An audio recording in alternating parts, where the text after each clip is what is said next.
Well, I think that's all we've got for tonight. Did you have any closing comments? I think you just about summed up.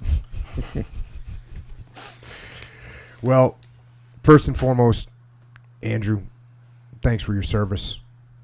Thank you for answering the nation's call, and I appreciate what you did for me and what you did for the teams.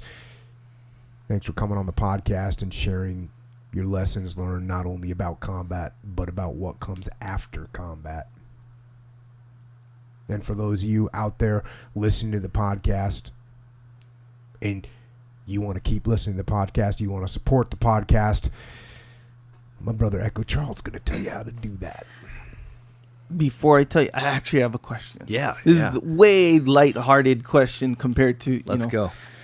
So when you go into the mortgage industry, Yeah. and, there's other people in the office as well, like, what did they think about, did they know, your past? They find out, but it's hard too, right? Because in the SEAL teams, we have a quiet professionalism. And so one of the things that I've struggled with is, look, I'm certainly proud of my service, but I don't want to use my service and my background in the SEAL teams as a way to advertise. And there are douchebags in the mortgage business who prey on military, dude. And they've got some great fancy marketing, but their heart's not in the right place. Mm-hmm. So relationships, little by little, it sneaks out, and it's fine if other people know. But no, I don't walk in there and tell people that, hey, I'm a Navy SEAL. I mean, it's not my style. Tony was just on, and I don't know why we've never talked about this before. I've never talked about this before. But, like, anyone that actually calls themselves a Navy SEAL is, like, suspect. Right. Like, you go, hey, how's it going? I'm a Navy SEAL, or I was a Navy SEAL. That's just so, like, you can tell immediately. You're going, wait a second, what's this guy's deal? Right. It's just no. Right. No. Right. Exactly. But, okay, Jocko walks in. We meet Jocko, for example, and he's, whatever, he's Jocko. We're going to be kind of like, hey, are you a Navy SEAL? kind of thing. Yeah. But you're kind of like an everyday guy kind of thing. So you're like kind of like the guy in the movie who they show him working or whatever, and it flashes back to his past, and he's kind of the superhero, You're like one of those kind of guys. Do you think that they looked at you like that? Like, oh, yeah, you're just, our guy, coworker kind of thing. And then maybe one guy heard a rumor, hey, this guy is, this hardened warrior. And the other guy's like, no, he's no way. Look at that guy. You know what I mean? Yeah, and that's how I'd prefer it. I mean, I'd rather be... Oh, them not knowing. Yeah, I'd rather be in the shadow. I mean, because, look, here's the deal. None of us do this for accolade. None of us do this for the look at me. And the guys who advertise it, like Jocko was saying, they're suspect because they probably didn't really do it, But I'd say probably one of the best compliments I probably ever got was I heard about a conversation that happened when I wasn't there. And this guy was like, hey, yeah, did you know that guy's a Navy SEAL? And the other person said, no way, he's so nice. I'm like, good to go. That's what I mean. Yeah, I'd rather be stealth like that. So, what makes it even more interesting is, again, we'll use Jocko as an example. If Jocko kind of walks in a room and guys, let's say a troublemaker guy, they're gonna look at him and be like, I don't know if I want to start anything with this guy. He's big. He may or may not have been a team guy. But then you don't have that to look at you, right. What are you but saying? Not only... What are you saying? And jiu-jitsu, though. To me, that makes it even more... Yeah. But that's all you need, really. Yeah. So it makes it that much more interesting to me, And it's great, right? Because, you know what? A lot of times... But I would say more often than not, if we were out as a platoon, guys would actually want to start a fight with a guy that looks like Jocko because they're looking to test themselves. Yeah. Whereas guys, I mean, that would be a massive miscalculation.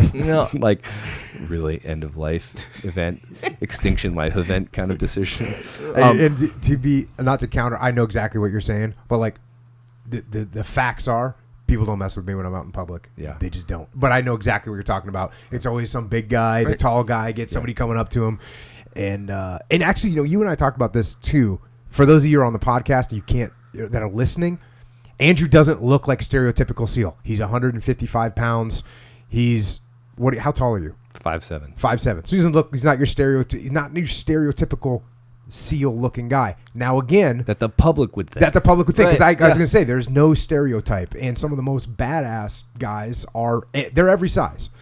But this is something that Andrew said to me one time, which was, basically people see me and what do they think? They think, oh, this guy, he's just going to be a knuckle dragger and he thinks everybody needs to be big, giant, head smashers, right? And the fact of the matter is, what I care about is, can you do your job and can you do it well? Are you tough? Are you brave? Can you lead?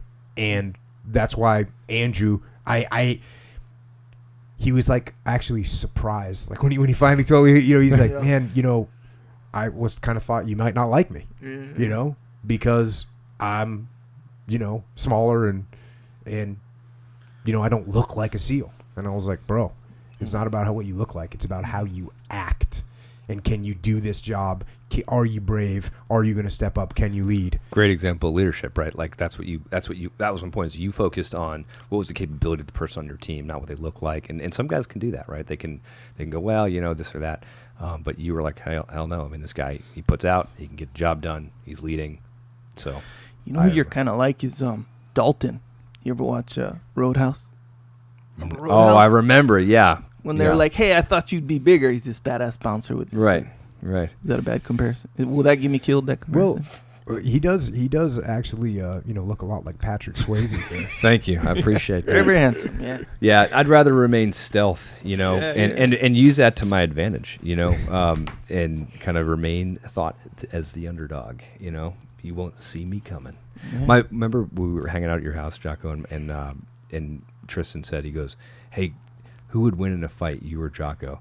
And I was like, thanks, buddy. Like, right in front of Jocko. Yeah. And I was like, I'm going to smash you later. I'm like, and I go, well, I'm not stupid enough to start a fight with Jocko. I will wait till he's asleep. Then I will. Awesome. I'm glad we're on the same team, brother. Exactly. Yep.